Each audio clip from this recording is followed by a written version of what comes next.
बंधु माने आजिर एही कार्यक्रम को आपण मानकु स्वागत। आजिर एही कार्यक्रमटी कन्या राशि व्यक्ति विशेष मानक पई बहुत गुरुत्वपूर्ण अटे।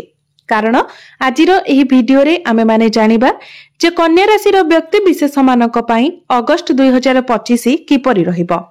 कन्या राशि व्यक्ति विशेष मानकर मासिक राशिफल उपरे आलोचना करिबा। कन्या राशि व्यक्ति विशेष मानकर स्वास्थ्य, शिक्षा, प्रेम जीवन, वैवाहिक जीवन, भाग्य, क्यारियर एवं व्यापार वाणिज्यर स्थिति किपरि रहिबो एही अगस्त 2025 रे से विषय रे आजिर एही वीडियो रे आमे माने विस्तार भाबरे आलोचना करिबा। नवग्रहंकर स्थिति मध्य देखिबा। नवग्रह आपणकु केउ भली फल प्रदान करिबारे सक्षम हेबे। एहा सहित अशुभत्व प्रदान करुथिबा ग्रह मानक पई किछि विशेष प्रतिकार मध्य जानिबा। सेथिपाई आपणकर जदि कन्या राशि होइथाय तो वीडियोटी को स्किप न करी शेष पर्यंत निश्चय देखंतु एवं वीडियोटी को लाइक करी चैनलटी को सब्सक्राइब करि दियंतु। कमेंट बॉक्स रे भक्ति एवं श्रद्धार सहित जय श्री जगन्नाथ निश्चय लिखंतु। तेबे बंधु माने आसंतु आरंभ करिबा आजिर एही कार्यक्रम को जहा आपणकर जन्म राशि तथा चंद्र राशि उपरे आधारित अटे। तेबे राशि चक्रर 12 गोटी राशि मध्यरु षष्ठ राशि हेउची कन्या राशि एवं कन्या राशिर राष्ट्राधिपति हेउचंती बुध। तेबे अगस्त मास आरंभ रे आपणको कुंडलीर प्रथम भावरे विराजमान अछंती मंगल, षष्ठ भावरे विराजमान अछंती राहु, सप्तम भावरे विराजमान अछंती शनि, दशम भावरे विराजमान अछंती गुरु एवं शुक्र, एकादश भावरे विराजमान अछंती बुध एवं सूर्य, आपणकर द्वादश भावरे विराजमान अछंती केतु। तो सर्वप्रथम आसंतु जानि नेबा आपणकर स्वास्थ्य किपरि रहिबो एही अगस्त 2025 रे। तेबे बंधु माने कुंडलीर प्रथम भावटी होइथाय आपणकर स्वास्थ्यर भाव, इम्युनिटी सिस्टमर भाव। आपणक प्रथम भावर अधिपति हेउचंती बुध। बुध आपणक कुंडलीर एकादश भावरे विराजमान अछंती एवं सूर्यଙ୍କ सहित विराजमान अछंती। किंतु आपणकर अष्टम भावर अधिपति मंगल आपणकर प्रथम भावरे विराजमान अछंती। तेबे आपणको विशेष करी दुईटी जिनिस प्रति ध्यान रखिबार अछि। प्रथमे तो मंगल आपणकर प्रथम भावरे अछंती, तेणु आपणक मध्यरे अधिक क्रोध देखा देबो, आग्रेशन आसीबो, आपणक मध्यरे धैर्य हानि मध्य हेबो, जहा फलरे आपणको मुंड बिंधा, माइग्रेन भली समस्या देखिबाकू मिलिबो। तेणु आपणको आपणकर क्रोध, आपणकर आग्रेशन उपरे कंट्रोल करिबार अछि। आपणकर इम्युनिटी सिस्टम किंतु स्ट्रांग रहिबो, जेहेतु आपणकर प्रथम भावर अधिपति बुध एकादश भावरे लाभ स्थान रे विराजमान अछंती। तेणु आपण केवल निजर क्रोध को नियंत्रण रे रखंतु, आग्रेशन को नियंत्रण रे रखंतु। निश्चित भावरे आपणकर स्वास्थ्य बहुत भल रहिबो। एबे आसंतु जानिबा आपणकर शिक्षा क्षेत्र किपरि रहिबो एही अगस्त 2025 रे। विद्यार्थी मानक पई किपरि रहिबो एही अगस्त मासटी। तो बंधु माने कुंडलीर पंचम भावटी होइथाय आपणकर शिक्षार भाव।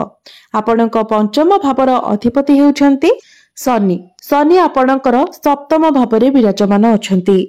बुध एवं सूर्यंकर दृष्टि आपणकर पंचम भाव उपरे रहुछि। तो शिक्षा क्षेत्र आपणकर बहुत भल रहिबो। पाठ पढ़ारे आपण बहुत अधिक उन्नति करिवे। जदि एही अगस्त मासरे आपणकर कोनोसी गवर्नमेंट रिलेटेड एग्जाम रहिछि तो एग्जाम आपणक पई बहुत भल रहिबो। कारण शनि आपणक कुंडली रे केंद्र रे विराजमान अछंती। जदि आपणकर पाठ पढ़ा रिलेटेड किछि डिसिजन नेबा पई चाहुचंती, आपणकर शिक्षा क्षेत्र रे किछि परिवर्तन चाहुचंती, किछि फॉर्म फिल करबाकू चाहुचंती, तो प्रत्येक दृष्टि अगस्त मासटी आपणक पई सपोर्टिव रहिबो। कारण प्रथमे तो शनि आपणकर केंद्र रे अछंती। गुरुंकर स्थिति मध्य बहुत भल रहुछि, जे कि ज्ञानर कारक ग्रह अटंती। बुध एवं सूर्यंकर दृष्टि आपणकर पंचम भाव उपरे रहुछि। बुधंको बुद्धिर कारक ग्रह बोली माना जाइथाय। सूर्य हेउछंती कॉन्फिडेंस रो कारक ग्रह, अर्थात आपणक मध्यरे कॉन्फिडेंस बढ़िबो। आपण निजर लक्ष्य को निर्धारित करिवे एवं निजर लक्ष्य उपरे मध्य आपण फोकस बनै चलिबे। तो अगस्त मासटी आपणकर शिक्षा क्षेत्र पई सर्वोत्तम अटे। एही अगस्त मासरे आपण निजर शिक्षा क्षेत्र रे किछि बड़ करि पारंती। तेणु आपण जदि निज तरफरु चेष्टा जारी रखंती तो निश्चित भावरे आपणको बहुत किछि सफलता मिलिबाको जाउछि। एबे आसंतु जानिबा आपणकर प्रेम जीवन किपरि रहिबो एही अगस्त 2025 रे। तेबे बंधु माने कुंडलीर पंचम भावटी आपणकर शिक्षार भाव हेबा सहित पंचम भावटी मध्य होइथाय आपणकर प्रेम जीवनर भाव एवं संतानर भाव। आपणक पंचम भावर अधिपति हेउचंती शनि। शनि आपणकर सप्तम भावरे विराजमान अछंती एवं आपणक प्रथम भावर अधिपति बुध आपणकर एकादश भावरे विराजमान अछंती। आपणक प्रथम भावरे विराजमान अछंती मंगल। मंगलଙ୍କ उपरे शनिଙ୍କର दृष्टि रहुछि। बुधଙ୍କର दृष्टि आपणकर पंचम भाव उपरे रहुछि। तेबे बंधु माने प्रेम जीवन तो आपणकर भल रहिबो किंतु आपणक मध्यरे एग्रेशन मध्य रहिबो। छोट छोट कथा को नेकी आपण आपणकर पार्टनर को डोमिनेट करिवे। आपण केवल निजको ठीक बोली प्रमाणित करिवे। आपण आपणकर पार्टनर कोनोसी कथा भी सुनिबे नाही। तेबे एई सब को आपण अवॉइड करी आपण निजर पार्टनर को मध्य इंपोर्टेंस दियंतु। आपण आपणकर क्रोध उपरे तेबे मंगल पृथ्वी तत्व रे थिबा हेतु आपण सब किछि बुध आपणकर एकादश भावरे रही आपणकर पंचम भाव को देखुछंती जहा फल रे आपणकर प्रेम जीवन ठीक ठाक रहिबो। एवं शनि मध्य आपणक प्रथम भाव को देखुतिबा कारणरू शनि मध्य आपणकर प्रेम जीवन को ठीक करिबा पई चेष्टा करिवे। तेबे आपण निजर धैर्य निजर जिद निजर क्रोध ए सब को आपण नियंत्रण रे रखिबा को चेष्टा करन नचेत छोट छोट आर्गुमेंट मध्य बहुत बड़ समस्या रे परिणत हो जाय पारे। एबे आसंतु जानिबा आपणकर वैवाहिक जीवन किपरि रहिबो ए अगस्त 2025 रे। तो बंधु माने कुंडलीर सप्तम भावटी होइथाय आपणक वैवाहिक जीवनर भाव आपणक जीवन साथीर भाव। आपणक सप्तम भावर अधिपति हेउछंती देवगुरु बृहस्पति। गुरु आपणकर दशम भावरे विराजमान अछंती एवं आपणक सप्तम भावरे विराजमान अछंती शनि। तेबे आपणकर जीवन साथी एही समय तांकर काम कार्य को नै किबा ट्रैवल रे अधिक समय दे पारंती अधिक व्यस्त रही पारंती कारण आपणकर सप्तम भावर अधिपतिंकर कनेक्शन दशम भाव सहित हेउछि। वैवाहिक जीवन तो आपणकर भल रहिबो किंतु आपणकर जीवन साथी टिके जिद्दी स्वभावर रही पारंती कारण आपणक सप्तम भावरे शनि विराजमान अछंती। तो आपणको ही ए सब रे एडजस्ट करबा को पड़िबो। तेबे वैवाहिक जीवन अगस्त मासरे आपणकर एवरेज रहिबो। बहुत बेसी भल नुहे किबा बहुत बेसी खराब मध्य नुहे। एबे आसंतु जानिबा सबुठारु महत्वपूर्ण विषय वस्तु आपणकर भाग्य कैरियर एवं व्यापार वाणिज्यर स्थिति किपरि रहिबो एही अगस्त 2025 रे। तेबे बंधु माने कुंडलीर नवम भावटी होइथाय आपणक भाग्यर भाव। आपणक नवम भावर अधिपति हेउछंती शुक्र। शुक्र आपणकर दशम भावरे विराजमान अछंती। तो भाग्य आपणकर एही अगस्त मासरे बहुत भल रहिबो। 21 अगस्त को शुक्र आपणकर एकादश भाव को चली जिबे ताहा मध्ये आपणक भाग्य को नेकी बहुत भल रहिबो कारण एकादश भावटी कुंडलीर सबुठारु अधिक शुभ स्थान होइथाय। यह लाभ स्थान होइथाय जहा फल रे आपणकर भाग्य रे लाभ हेबो।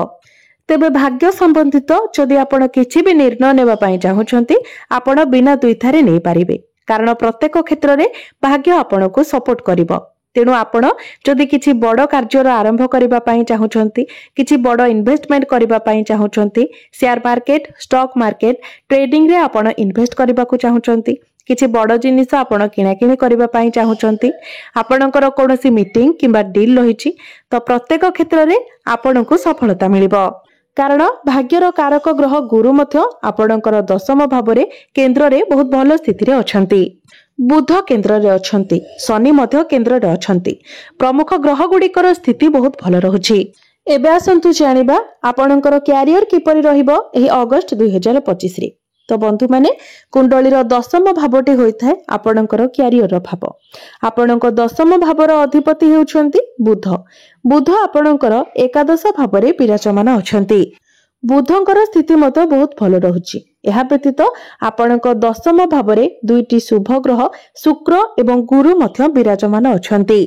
गुरु हेउछंती देवता मानकर गुरु एवं शुक्र हेउछंती दैत्य मानकर गुरु।